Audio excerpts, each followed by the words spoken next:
Remember this example that we introduced here? As we mentioned, it has a special name. We call it a symmetric matrix. Before going over the definition of symmetric matrix, we're going to talk about the properties of the transpose of a matrix. If you have the summation of two matrices and you want to find the transpose, this is basically adding the transpose of the first matrix to the transpose of the second matrix. If you have a scalar multiplication of S by a matrix and you want to find the transpose of that, it is basically the scalar multiplication of S by the transpose of that matrix. So you can easily just find the transpose of A and then multiply every entry by S. Note that the transpose of a matrix is equal to that matrix. One important property is that if you have a multiplication between A and C and you find the transpose, this is basically the transpose of the second matrix multiplied by the transpose of the first matrix. One example for you. I'm going to show that the property that the multiplication of two matrices transpose is equal to the multiplication of the second matrix transpose by the transpose of the first matrix. I'm going to verify this for this specific example. Suppose matrix S, A is given to you, and matrix C is also there. First, we want to find the multiplication of A and C. You're basically taking the first row of A and then dot product with the first column.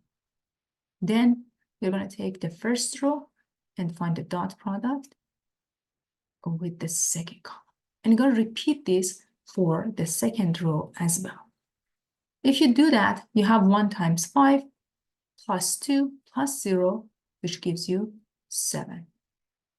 The first row multiplied by the second column, 0, -4, and 0. And as you can see, this guy is just right here.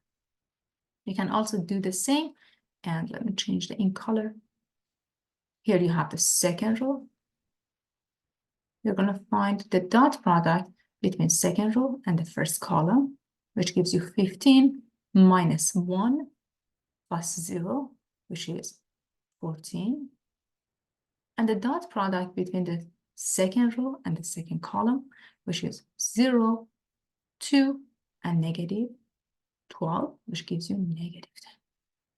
Here we go. So it should be very clear for you. Now, if I take this matrix and find the transpose, I'm basically taking the first row and construct the first column for the transpose matrix, and taking the second row and form the transpose by putting that as the second column. Now, if I take the transpose of C and multiply that by transpose of A, what happens? Do I get the exact same matrix? The transpose of C, we are just taking every row and we create the column. 5 and 0 is now the first column. -1 and 2 is now the second column. 0 and 3 is now the third column. And we multiply this by the transpose of A. For A, the very first row becomes the first column. 1, -2, 0.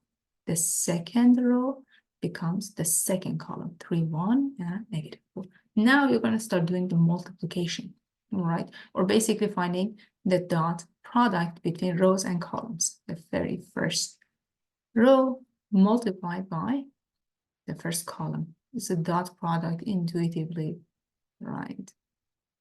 So you have 5 times 1 plus 2, which is 7. Hey, I have the exact same entry here and here. So far, so good. Let me use the same color here and here. Then I'm going to multiply the first row by the second column. Here we go. What do we get here? We have 5 times 3 minus 1 plus 0. 15 minus 1 is 14. Hey, I have a 14 here, and I see the exact same entry here. And move on to the second row.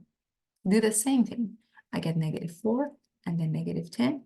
So basically, these two matrices are equal to each other.